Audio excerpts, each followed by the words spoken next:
Bapa di surga, Bapa yang baik, yang senantiasa memimpin dan mengarahkan hidup kami semakin serupa dengan gambaran anak-Mu, Tuhan Yesus Kristus. Sungguh kami bersyukur karena Tuhan memimpin dan menyertai kami dalam pekerjaan kami, dan berkat-berkat-Mu yang tidak pernah berkesudahan. Kami bersyukur kalau Engkau menyediakannya bagi kami, karena kami milik-Mu, kepunyaan-Mu, dan kami persembahkan semuanya itu bagi kemuliaan nama-Mu. Bapak, terima kasih ada kesempatan dalam persekutuan pada pagi ini, untuk kami bersama mendengar, merenungkan firman. Untuk kami dapat menghidupi firman, kiranya Roh Kudus memberi pencerahan, Roh Kudus memberikan kekuatan, Roh Kudus memberikan kepada kami damai sejahtera Kristus yang melampaui akal dan pikiran itu. Kiranya Tuhan menolong kami untuk bisa mengerti firman dan menjadi pelaku firman dalam kehidupan kami setiap hari. Berkati sertai pimpin dan sertai hamba-Mu yang terbatas ketika mengungkapkan dan menjelaskan firman. Dalam nama Tuhan Yesus kami berdoa, kami bersyukur. Amin. Saya membacakan surat Roma pasal 6 ayat 5-11. Demikianlah firman Tuhan. Sebab jika kita telah menjadi satu dengan apa yang sama dengan kematiannya, kita juga akan menjadi satu dengan apa yang sama dengan kebangkitannya. Karena kita tahu bahwa manusia lama kita telah turut disalibkan, supaya tubuh dosa kita hilang, kuasanya agar jangan kita menghambakan diri lagi kepada dosa. Sebab siapa yang telah mati, ia telah bebas dari dosa. Jadi jika kita telah mati dengan Kristus, kita percaya bahwa kita akan hidup juga dengan Dia. Karena kita tahu bahwa Kristus sesudah Ia bangkit dari antara orang mati, tidak mati lagi, maut tidak berkuasa lagi atas Dia. Sebab kematiannya adalah kematian terhadap dosa, satu kali untuk selama-lamanya, dan kehidupannya adalah kehidupan bagi Allah. Demikianlah kehendak-hendaknya kamu memandangnya, bahwa kamu telah mati bagi dosa, tetapi kamu hidup bagi Allah dalam Kristus Yesus. Demikian firman Tuhan. Berbahagia kita yang menyimpan dalam hati dan melakukannya dalam kehidupan kita setiap hari. Ada 3 kata penting di sana yang terus-menerus dituliskan oleh Rasul Paulus kepada jemaat di kota Roma. Yang pertama adalah kata kita. Ini menggambarkan bahwa ini bukan untuk pribadi.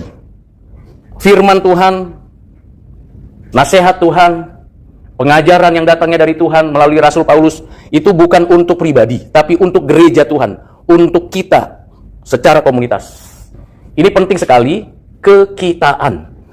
Itu sebabnya kalau puji-pujian dan doa lebih banyak dan lebih baik kalau melibatkan orang lain. Bapa kami yang di surga, kami, kita, itu penting sekali, supaya ada kesatuan. Pembuktian kita itu memang kita menunjukkan bahwa ada keragaman di sana. Tidak keseragaman. Di kota Roma adalah kota multicultural, multi strata sosial. Tetapi disatukan di dalam Kristus. Itu sebabnya Rasul Paulus mengatakan kepada jemaat Roma, kita, we are, bukan saya. Kata yang kedua adalah kata kematian, yang berulang-ulang dituliskan di hampir setiap ayat di dalam teks yang baru saja kita baca. Kematian. Kalau kita mencoba merenungkan istilah kematian ini sangat sensitif, dan jarang kita menjadikan bahan ketawaan kalau kematian. Seorang anak menangisi ayahnya yang sudah meninggal dan berbicara kepadanya, tidak ada sesuatu yang bisa lagi diharapkan dan bisa diajak komunikasi, karena sudah meninggal dunia. Kematian ini sangat sensitif, dan ini mendukakan. Apa sih arti kematian di dalam seluruh pengertian Alkitab? Kematian itu berkaitan dengan kata keterpisahan. Yang namanya kematian selalu merujuk kepada saya atau orang lain terpisah dengan yang meninggal dunia ini. Dan di dalam ajaran Alkitab jelas kematian itu berkaitan dengan dosa. Upah dosa adalah maut, artinya kematian. Kematian di dalam ajaran Alkitab memiliki 3 layer. Layer pertama adalah kematian fisik. Setiap kita cepat atau lambat akan menuju kepada kematian itu. Tidak ada orang yang tidak mengalami kematian. Dan justru melalui kematian kita nanti mengetahui bahwa hidup ini tidak berhenti di sini, tapi akan berkelanjutan. Kita akan menjalani hidup di bumi ini paling lama dalam konteks saat ini 100 atau 120 tahun. Itu layer yang pertama, kematian fisik.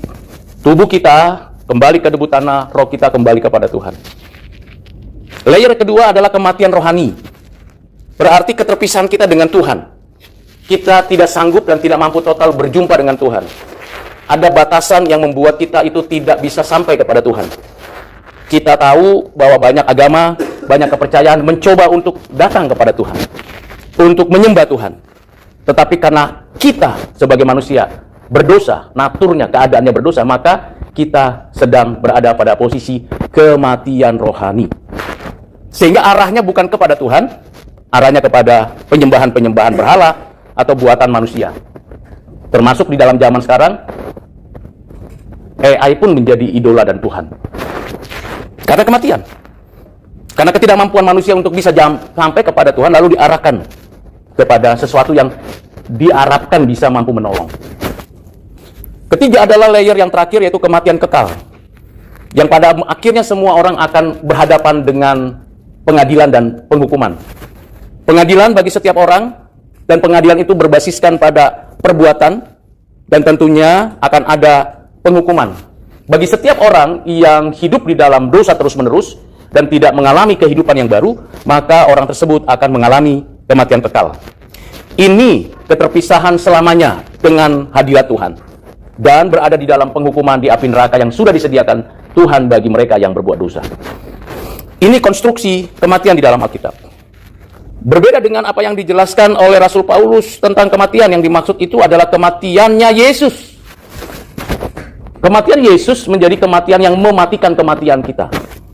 Kematian Yesus bukan karena keberdosaan pada dirinya. Kematian Yesus bukan karena perbuatan-perbuatannya yang diakumulasi lalu dibuktikan dan dinyatakan bahwa dia orang berdosa, lalu dia dihukum dan mati. Kematian Yesus adalah kematian yang mematikan dosa kita. Seluruh keberadaan kita yang berdosa, baik dari Adam sampai dengan akhir zaman, semua orang-orang yang ditentukan dari semula, yang pasti mengalami kematian, seluruh orang-orang yang ditentukan dari semula itu terhisap pada kematian Yesus. Sehingga Yesus mengalami kematian karena seluruh kematian kita yang berdosa itu ditimpahkan, terhisap, diimputasikan kepada Kristus. Itu sebabnya kematian Yesus adalah kematian yang mematikan dosa. Kematian yang mematikan kematian.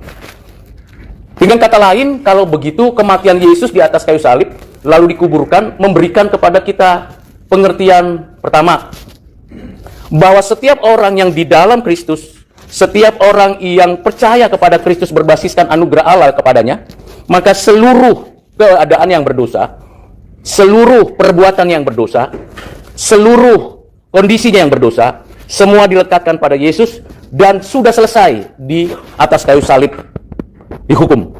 Dan Tuhan Yesus yang menggantikan kita di atas kayu salib, substitusi.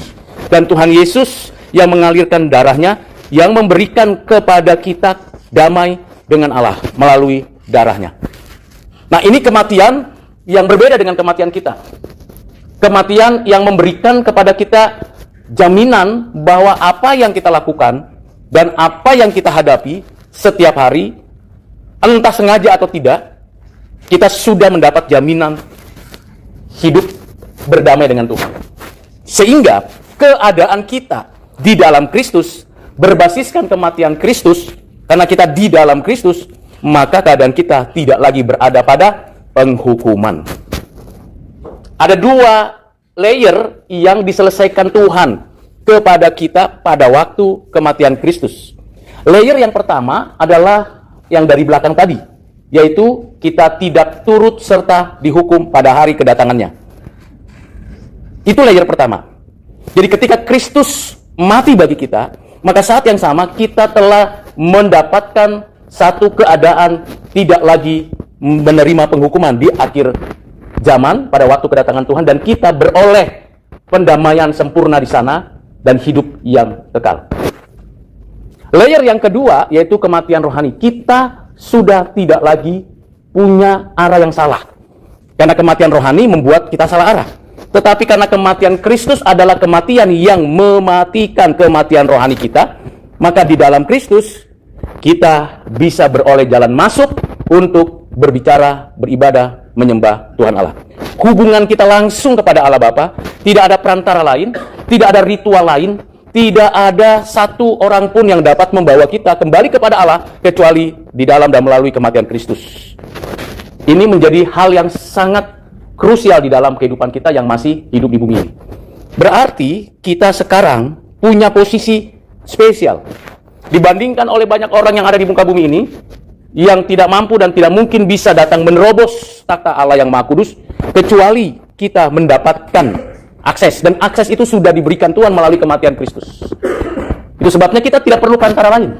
Kita tidak perlu untuk mencari cara supaya kita bisa punya akses kepada Tuhan. Ritual itu biasanya orang-orang yang berupaya untuk mencapai Tuhan. Mediator-mediator yang ditampilkan manusia itu biasanya untuk mencoba untuk mengantar kita kepada Tuhan. Tetapi tidak mungkin terjadi karena sudah mengalami kematian rohani. Dan di dalam kematian Kristus kita mendapatkan akses langsung kepadanya. Ini menjadi hal yang sangat prinsip. Yang kedua, kalau kita mengalami kehidupan yang baru, punya akses langsung, maka timbal baliknya, kita menjadi orang-orang yang menyatakan Kristus yang hidup di dalam hidup kita.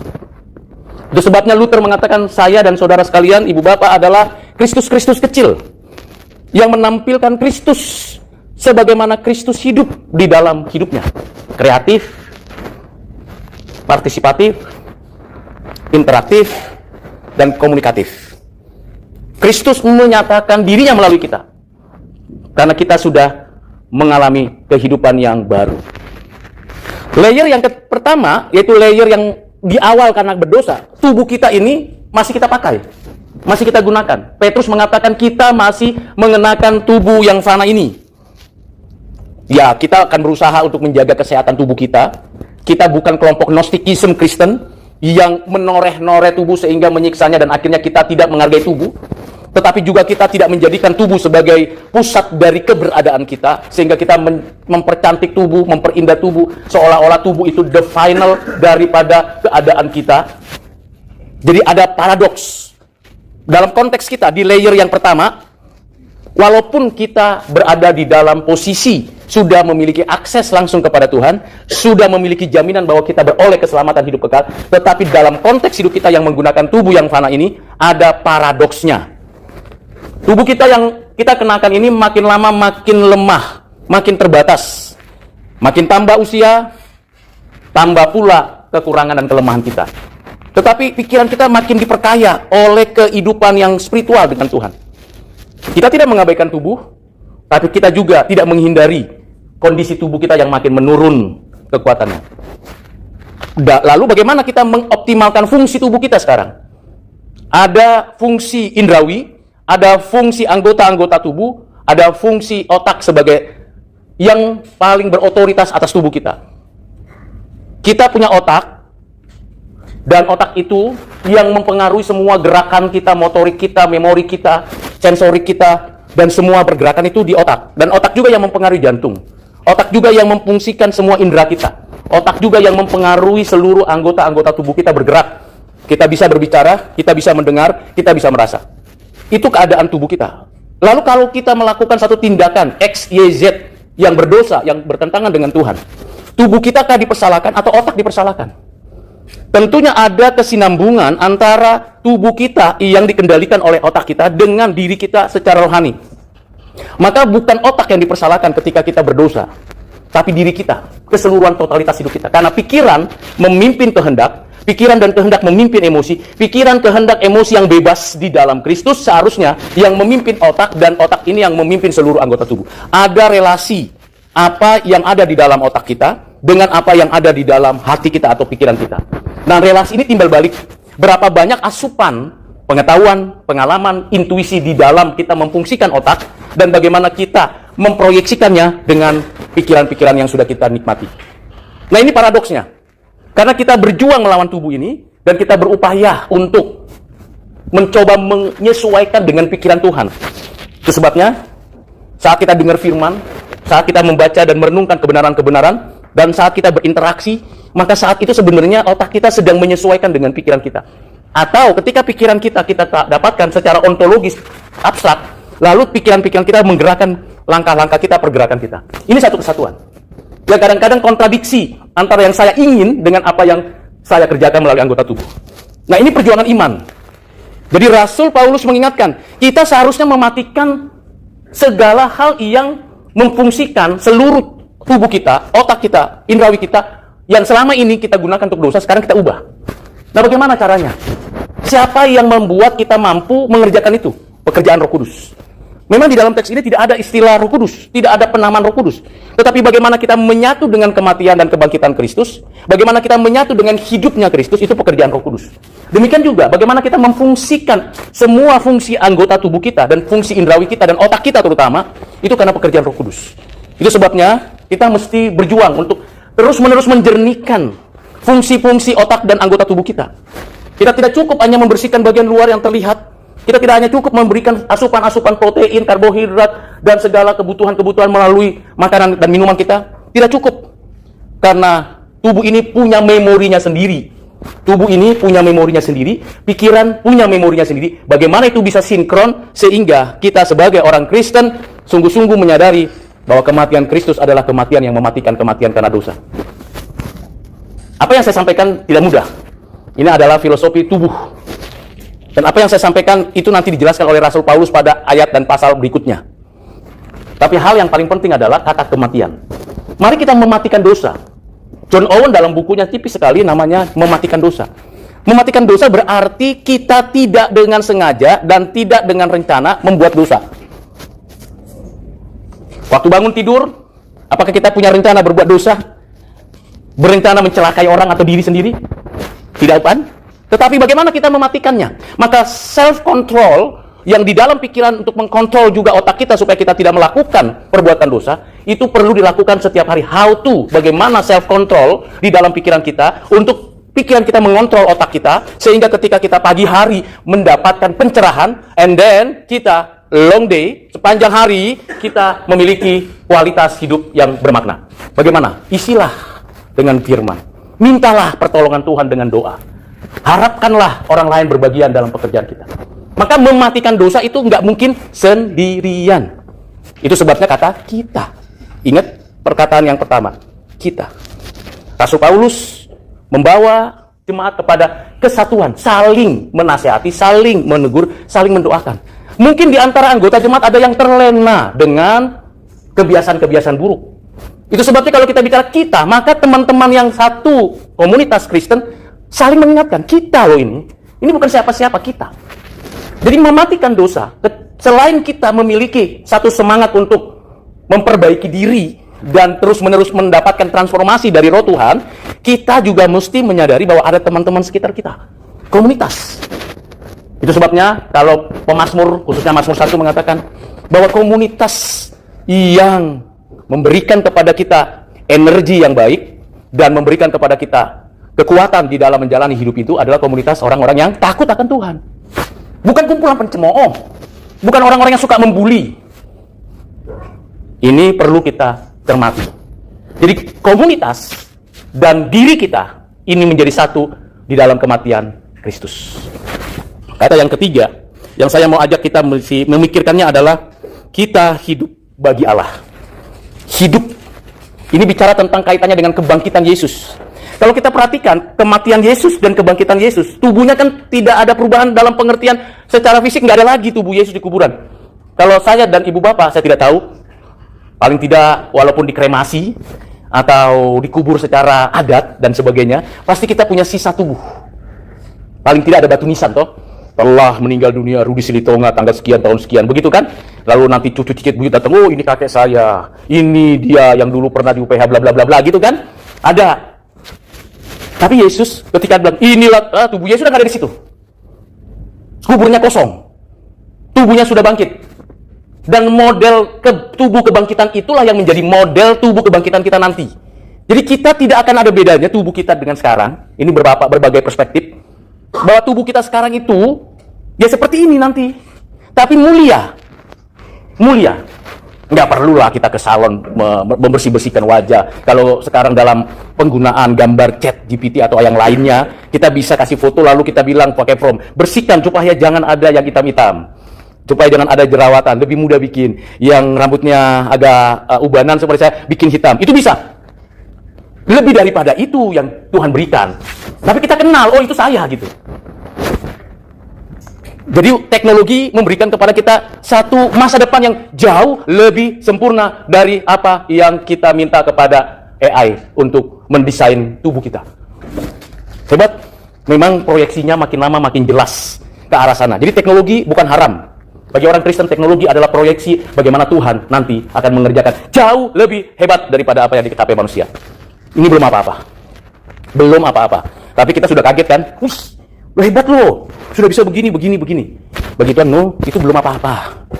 Apa yang tidak kamu pikirkan, apa yang tidak kamu rasa, apa yang tidak kamu lihat di bumi ini sampai nanti, itu yang kamu akan terima di sana.